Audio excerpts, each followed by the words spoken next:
અમદાવાદ મિત્ર ન્યૂઝની ટોપ 10 ખબરોમાં આપનું હાર્દિક સ્વાગત છે। કરોડો રૂપિયાનો પ્લાન્ટ નાખ્યો છતાં બળેલ ઓઇલ જેવું પાણી સાબરમતી નદીમાં છોડાય છે। સાબરમતી નદીમાં પ્રદૂષિત પાણી ન જાય તેના માટે મ્યુનિસિપલ કોર્પોરેશન તંત્ર અને જીપીસીબીને સૂચન આપવામાં આવ્યા છે। શહેરના બહેરાનપુરા વિસ્તારમાં Ahmedabad hand screen printing association અને મ્યુનિસિપલ કોર્પોરેશન દ્વારા કરોડો રૂપિયાની ખર્ચે બનાવવામાં આવેલા 30 MLD CETP ટ્રીટમેન્ટ પ્લાન્ટમાંથી બળેલા ઓઇલ જેવું ગંદુ પાણી છોડવામાં આવી રહ્યું હોવાનો ઘટસ્ફોટ થયો છે, જેને પગલે મ્યુનિસિપલ કોર્પોરેશન દ્વારા Ahmedabad hand screen printing association અને પ્લાન્ટ ઓપરેટર L&Tને નોટિસ ફટકારવામાં આવી છે।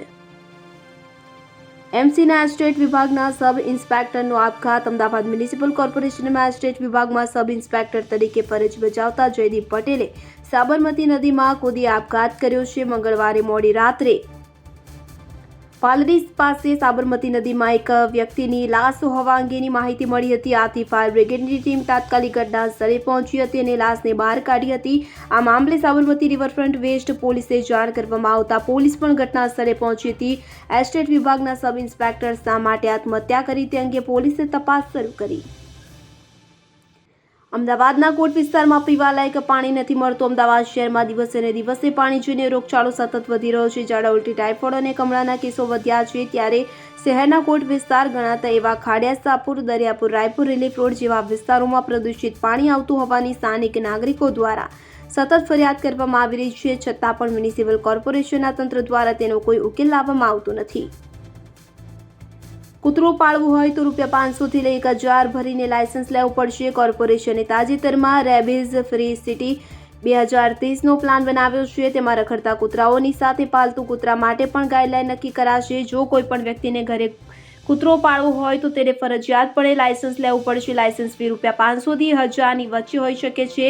હડકવા મુક્ત શહેરમાં રખડતા કૂતરાને રઝળતી ગાયોની જેમ RFID ચિપ લગાડાશે તો આ માટે મ્યુનિસિપલે 1.80 કરોડ ખર્ચ કરશે અને ટેન્ડર પણ બહાર પડાઈ ચૂક્યા છે।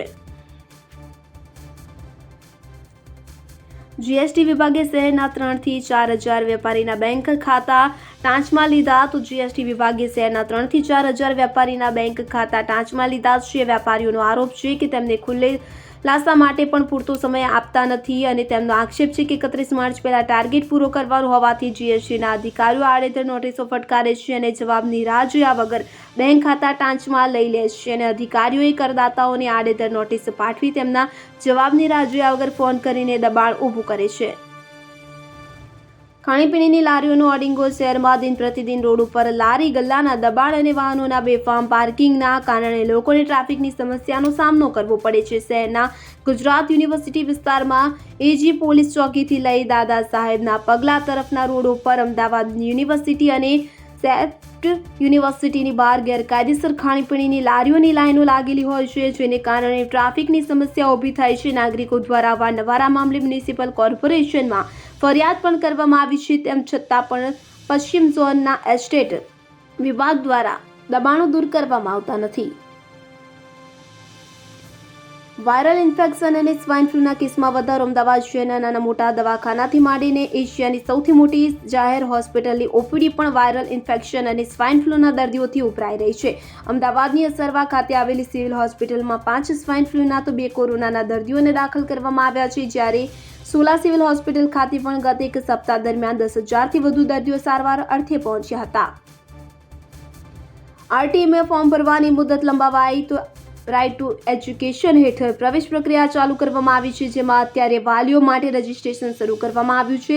રજીસ્ટ્રેશનની મુદત પૂર્ણ થતાં મુદત વધારીને 30 માર્ચ કરવામાં આવી। વાલીઓને જાતિનો દાખલો તેમજ આવકનો દાખલો મેળવવામાં તકલીફ પડતી હોવાથી મુદત વધારવામાં આવી છે।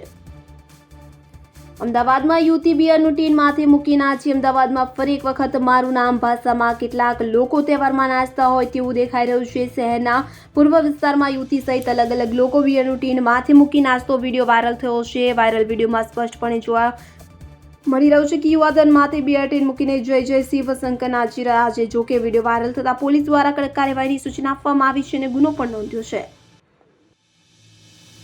અમદાવાદના સરદાર વલ્લભભાઈ પટેલ એરપોર્ટનો નવો રેકોર્ડ ગત સોમવારે એક જ વર્ષ બાદ અત્યાર સુધીના સૌથી વધુ મુસાફરોને સેવા આપવાનો રેકોર્ડ સ્થાપિત કર્યો. અગાઉ 2019-20માં અમદાવાદ એરપોર્ટ ખાતે સૌથી વધુ 87,634 એરક્રાફ્ટ ટ્રાફિક મુવમેન્ટ સાથે 1,15,63,887 મુસાફરોને સેવા આપવાનો રેકોર્ડ હતો, જ્યારે છેલ્લા એક વર્ષથી મુસાફરોની સંખ્યા 1 કરોડને પાર પહોંચી ગઈ છે. જ્યારે 88,000થી વધુ ફ્લાઇટે લેન્ડિંગ ટેક ઓફ કરીને નવો રેકોર્ડ સ્થાપ્યો છે. જો કે લેઝર અને બિઝનેસ પ્રવાસીઓ માટે SVPIAની ઉત્તમ સુવિધાઓને કારણે હવાઈ ટ્રાફિકમાં નોંધપાત્ર વધારો થયો છે.